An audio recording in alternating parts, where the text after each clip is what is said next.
Bonjour et bienvenue sur Testland France. Aujourd'hui nous allons vous présenter un ensemble d'une barre de son et d'un caisson de basse.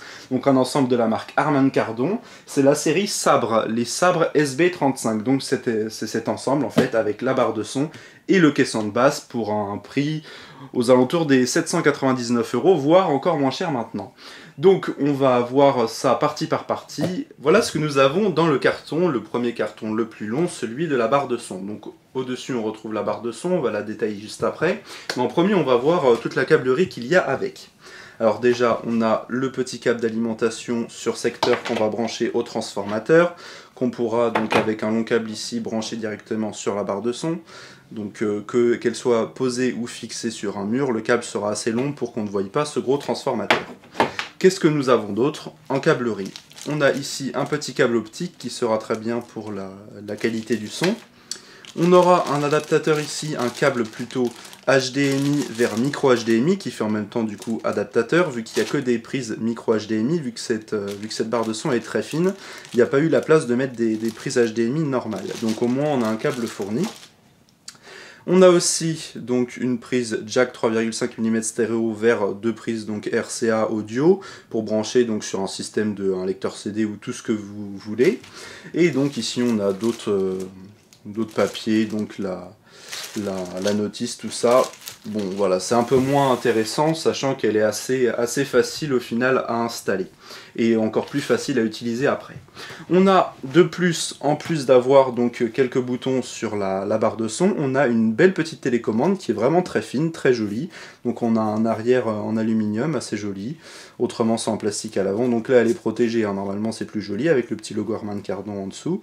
Donc on va pouvoir la démarrer, l'arrêter, sélectionner les touches avec un seul bouton, ce qui fait qu'on aura un bouton par source, c'est plus pratique. Pour activer le Bluetooth aussi, la gestion du volume, pour couper le son, gérer la puissance des basses, donc ce ne sera pas sur le caisson que ça se fera, ça se fera directement ici.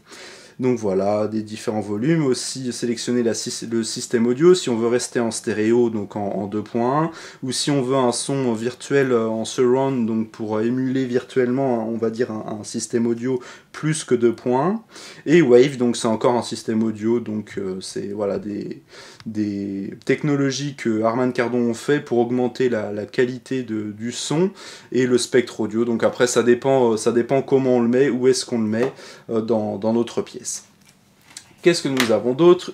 Ici, c'est tout simplement une petite antenne, une antenne RF, donc ça c'est on le branche ici donc en jack sur une autre prise spécifique à l'arrière de cette barre de son, tout simplement pour amplifier la liaison sans fil avec le caisson, parce que le caisson il sera relié sans fil avec donc la centrale qui est la barre de son. C'est assez pratique. Alors nous on l'avait testé sans, ça fonctionne bien, mais si on veut mettre le caisson bien plus loin dans une grande pièce, il faudra de préférence le mettre directement. Qu'est-ce que nous avons en plus? Nous avons ici des systèmes de fixement pour mettre cette barre de son. Alors soit on le met dessus en vertical en dessous notre télé si on a un meuble, soit on met ce système là qui ressemble à peu près, hein, c'est les mêmes systèmes de clics, mais cette fois-ci on voit deux trous de chaque côté, donc pour les fixer sur un mur directement. Donc c'est assez pratique, on va pouvoir le mettre sous notre télé si elle est déjà sur un mur, et si notre télé est sur un meuble, on va poser directement la barre de son dessus, comme ça tout simplement, et donc on pourra la fixer, c'est assez facile à faire. On a ici une petite barre en métal signée Harman Kardon, c'est ce qui va servir de cache à l'arrière ici de cette barre de son.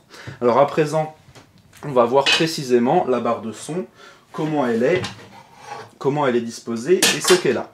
Donc il faut savoir que cet ensemble Harman Kardon, il fait en tout 240 watts, donc c'est assez énorme. On a un système de son à trois voix différentes, et ici on a 9 haut-parleurs en tout, donc dans cet ensemble. Alors cette barre de son, elle est vraiment très fine.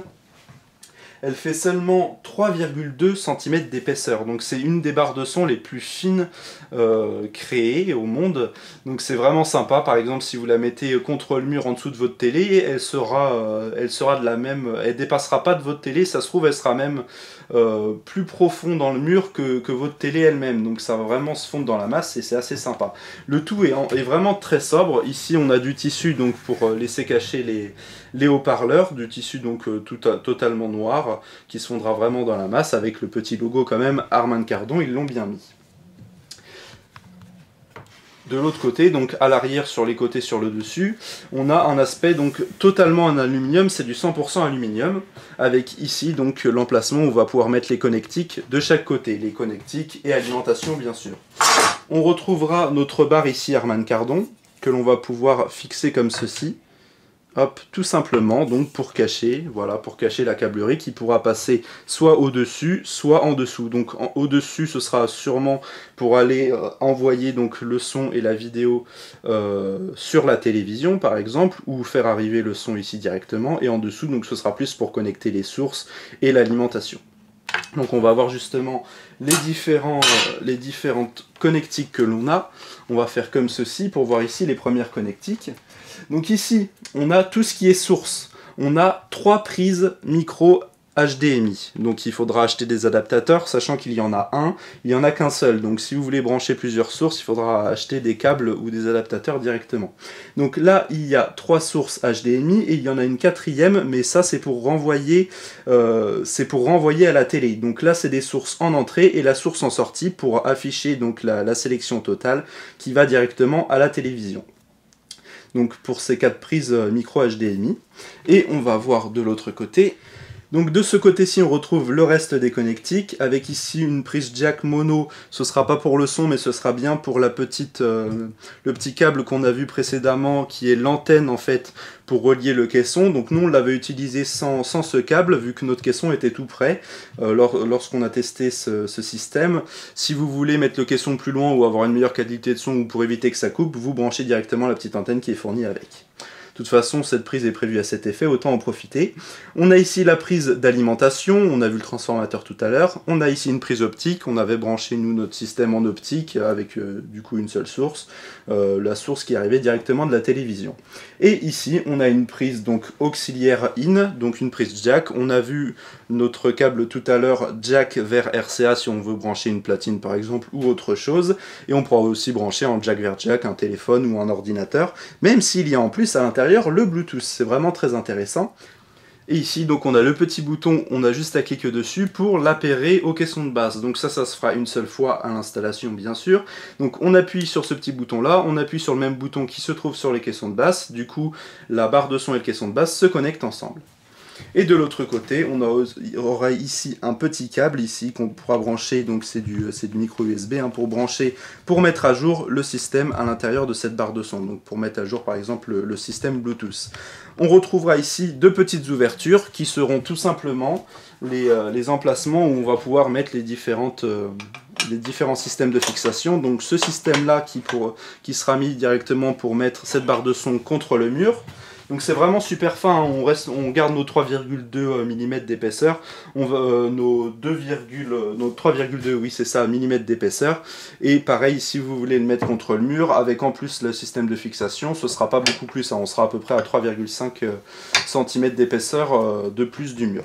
Et ici donc le deuxième système de fixation, on va pouvoir le poser directement comme ça, donc fixer directement la barre de son comme ceci. On aura à mettre la câblerie, on referme ici avec le cache qu'on avait vu. Donc sur le dessus on retrouvera les quelques boutons qu'on retrouve aussi sur la télécommande. Le bouton donc pour démarrer et arrêter avec la petite LED ici qui sera allumée. Un bouton Bluetooth pour activer le Bluetooth et le connecter directement à un téléphone ou une tablette pour tout le son ou la vidéo qu'on a sur notre téléphone ou tablette, voire ordinateur s'il est compatible Bluetooth. 2 gros boutons ici, plus fort et moins fort, donc voilà, c'est des boutons assez solides qui se fondent dans la masse, plus fort et moins fort. On retrouvera un bouton Surround ici, donc pour sélectionner les systèmes Wave ou systèmes juste stéréo, tout ça c'est ce qu'on a vu tout à l'heure sur la télécommande, et un bouton Source, donc pour sélectionner la source manuellement, au lieu d'avoir la télécommande si jamais vous l'avez perdu ou si vous êtes tout près d'ici. Et on retrouve à l'intérieur de cette surface ici en tissu un afficheur ici assez grand, un afficheur à LED. On voit vraiment très bien ce qui est affiché quand il sera allumé, vous le verrez juste après. Et donc ça affiche s'il est connecté en Bluetooth, s'il est allumé, le volume et en continu donc la source à laquelle il est connecté. On aborde à présent le carton où il y avait le caisson de basse. Donc ici on a le caisson de basse avec un système de fixation soit vertical, soit contre le mur. Ce caisson a pour particularité de faire que 9 cm d'épaisseur, donc c'est très impressionnant pour un caisson, sachant qu'il est hyper puissant, il donne des bonnes basses bien profondes, c'est assez impressionnant. Donc au niveau de la câblerie, on aura juste donc, la prise d'alimentation, ici qu'on branchera dans le dessus, le transformateur étant intégré au caisson. Donc tout simple, il y aura juste cette prise là à brancher, vu que la connexion audio se fait sans fil avec la barre de son comme on l'a vu précédemment. Donc ici en dessous on a deux petits systèmes de fixation qu'on retrouve ici pour le poser en vertical. Il y a deux petites vis ici avec pour les fixer directement en dessous pour qu'ils tiennent bien verticalement. Soit on va pouvoir mettre ce système de fixation qui ressemble un petit peu au système de fixation qu'il y a derrière la barre de son, qu'on pourra mettre donc en dessous de l'autre côté. Hop, on le fixe comme ça avec des vis ici contre le mur. Si vous voulez le mettre contre le mur, c'est ce qu'il y aura de mieux d'ailleurs, ou alors vous positionnez ceci juste derrière contre un mur aussi. Alors au niveau de ce caisson, on retrouve ici donc la grande surface ici en tissu, donc on retrouve aussi à la face avant de la barre de son, avec le logo Harman Kardon en gros ici. De ce côté-ci, on retrouvera rien si ce n'est une sortie d'air pour les basses. On va faire le tour et on retrouvera de l'autre côté donc les connectiques et certains boutons. Donc ici, on va commencer par un potentiomètre ici pour régler les hertz, en fait la fréquence de ce caisson de basse qui vont de 100 Hz jusqu'à 250 Hz. Donc vous choisissez, vous mettez comme vous le souhaitez. Après pour le volume des basses, comme je l'ai déjà dit précédemment, on pourra le régler directement avec la télécommande fournie.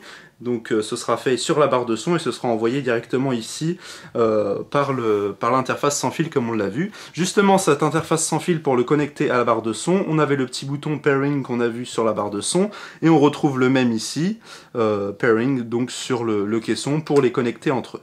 On retrouvera ici un bouton de phase 0 ou 180, donc il faudra toujours laisser en 180 pour ce système audio là. Et donc encore, on retrouve une deuxième sortie de son. On va voir à l'arrière à présent. Donc ici, le petit système de fixation pour poser ça contre le mur, donc pour le fixer directement contre le mur, avec encore, hop, ça tient assez bien, encore le nom Harman Kardon. À présent, on va tester le système audio. Donc on a installé le petit système, il est déjà connecté donc avec le caisson, donc il n'y a aucun câble qui sont entre les deux. On les a branchés sur secteur directement, là c'est allumé, on voit ici la petite LED en orange, donc ça veut dire que c'est en veille, donc tout le système ici est en veille ou éteint.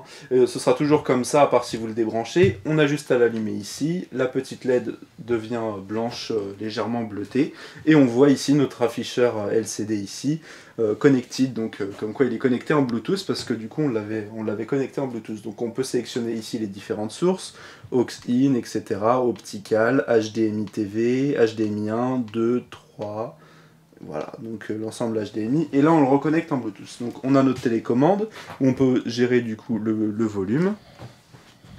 On peut gérer aussi les basses, bien sûr, donc ça va de 0 à 20, donc nous on a mis à 10, les basses sont quand même assez puissantes, hein. Donc si vous mettez les basses au maximum, ça fait quand même beaucoup de son, donc pareil on peut le mettre en stéréo, en système virtual, donc ça augmente un petit peu le son en surround, on va dire, ça fait du faux 5.1 ou 7.1 wave, donc après il y a différentes bande passante, voilà, on fait un petit peu ce qu'on veut. Nous on l'a mis en stéréo, donc ça fait du 2.1, c'est compatible avec tous les systèmes que vous brancherez dessus, même si c'est que du 2.0, les basses iront sur le caisson, donc voilà, c'est très pratique. Quand vous avez connecté par exemple en Bluetooth à votre téléphone, ici on a connecté notre téléphone en Bluetooth à l'enceinte, vous gérez le son audio sur le téléphone et ça le règle en même temps sur l'enceinte. Donc on va mettre à présent une musique, on va mettre sur lecture directement. Donc on va le mettre à la moitié de son volume maximum.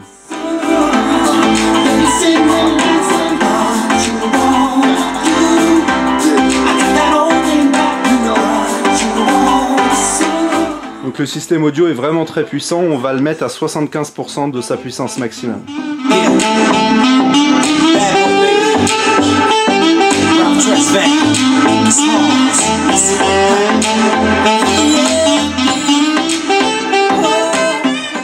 va pouvoir augmenter à présent les basses. Par exemple, on va les mettre au maximum.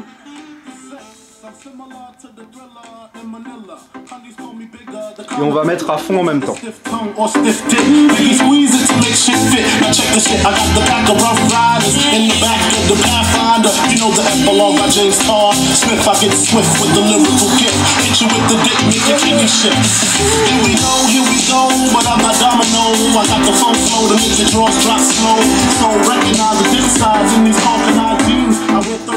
Donc il y a qu'un seul mot pour ça, bah, ça déménage, on a un son hyper puissant, on vous autorise à faire des soirées avec, parce qu'il n'y a pas de problème, même si vous avez une très grande salle. Donc on va mettre voilà The Ghetto qu'on a l'habitude de mettre dans nos tests audio, c'est parti. Donc on va mettre allez, à plus de 50% du volume maximum.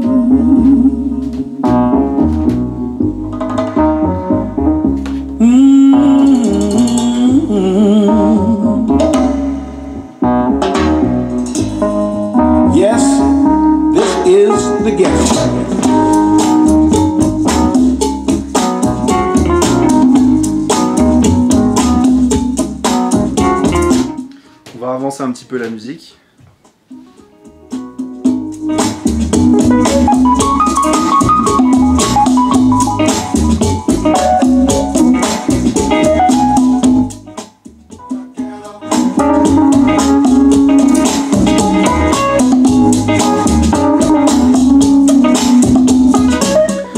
On a un son vraiment de bonne qualité, des aigus très bien ressortis, des bons médiums que délivre l'enceinte. En fait, on s'arrête à l'enceinte au spectre à peu près au niveau des fréquences les plus basses à 250 Hz, et là prend le relais le caisson pour avoir des basses plus profondes, et c'est vraiment un ensemble très bien défini. Il n'y a pas d'une bande de fréquences qui est moins gérée que d'autres. Les médiums sont peut-être un peu moins gérés vu qu'on est sur un système avec une barre de son et un caisson, mais on a quand même 3 voix, donc on a un système bien complet. On a un système audio de très bonne qualité, comme vous avez pu l'entendre. On a un bon micro, même si, bien sûr, pour avoir la vraie définition de ce que nous on a entendu, il faudra l'essayer. Mais en tous les cas, ce qu'on peut vous dire, c'est que vous pouvez y aller les yeux fermés pour la qualité et la puissance du son. Le caisson, il ne sature pas, les aigus et les médiums ne saturent pas du tout, même à la puissance maximum. Le caisson ne s'essouffle pas trop, à part si on le met au maximum à 20 et qu'on met aussi le volume sonore au maximum. Bon, c'est vrai que le caisson va avoir un peu de limite, mais je dirais que c'est quand même hyper puissant, faut se boucher les oreilles quand on met le son au maximum, hein. Donc il n'y a aucun souci, c'est une barre de son et un caisson de basse qui seront bien pour une très grande télé, parce qu'on voit que la barre de son est assez longue quand même. Donc à présent, on va faire le récapitulatif de cet ensemble. On va baisser encore le son. Donc, qu'est-ce qu'on va dire sur cet ensemble? Déjà, dans les points positifs, il est joli. Il faut le dire, hein, il est joli, il est bien fini, on n'a aucun problème de fabrication, on a des produits de qualité, on a de l'aluminium, du tissu, enfin voilà, c'est vraiment très sympa, très bien fait, il n'y a pas de petits morceaux qui dépassent, voilà, tout est bien fait. On a la qualité de son aussi, une très bonne qualité de son, aigu, médium, des bonnes basses aussi. Le son est aussi très puissant, très puissant, donc il n'y aura pas de limite. Si vous avez un très grand salon, il n'y a pas de problème, vous pourrez amplement l'animer. Pour regarder un bon film avec des bonnes basses quand il y a des explosions, tout ça, le caisson de basse, il fera amplement l'affaire. L'ensemble est aussi très fin, donc il va se fondre dans la masse. Si vous le mettez en dessous de votre télé qui est contre un mur, ce sera pas plus épais que la télé qui est contre le mur, et ça c'est vraiment très appréciable. En plus, le caisson, lui aussi, il est vraiment très fin, donc vous allez pouvoir le mettre où vous voulez, vous le posez sur son pied ou alors sur sa fixation, vous le mettez dans un coin dans la pièce, même au fond de la pièce ou où vous voulez. Vu qu'il est relié sans fil, donc en connexion avec la barre de son, il n'y a aucun souci, vous le mettez vraiment où vous voulez, donc il n'y a aucune restriction à ce niveau-là, et ça on aime bien. Le caisson donc est vraiment hyper puissant aussi, on peut régler la fréquence donc de 100 à 250 Hz, ça c'est pratique aussi. Au niveau des connectiques, c'est vraiment un ensemble assez complet. On a donc 3 prises HDMI, enfin c'est du micro HDMI du coup, plus la prise donc pour relier à la télévision. Et il y a aussi le Bluetooth, donc vous pouvez le brancher à votre téléphone, il n'y a aucun souci, enfin le brancher du coup, le relier sans fil à votre téléphone ou à votre tablette, il y a même le Wi-Fi, pardon, pas le Wi-Fi, non, il y a que le Bluetooth en sans fil, et c'est pratique, par exemple vous faites une soirée, il y a une amie qui a une musique à vous faire écouter, vous connectez votre téléphone à la barre de son sans rien faire d'autre, en Bluetooth ça prend 3 secondes et hop, vous écoutez de la musique, c'est vraiment super pratique. En plus de ça, on a en plus du jack, avec une prise jack vers RCA qui est fournie, et on a en plus de l'optique, donc on pourrait dire que cet ensemble ne peut pas être plus complet au niveau des connectiques.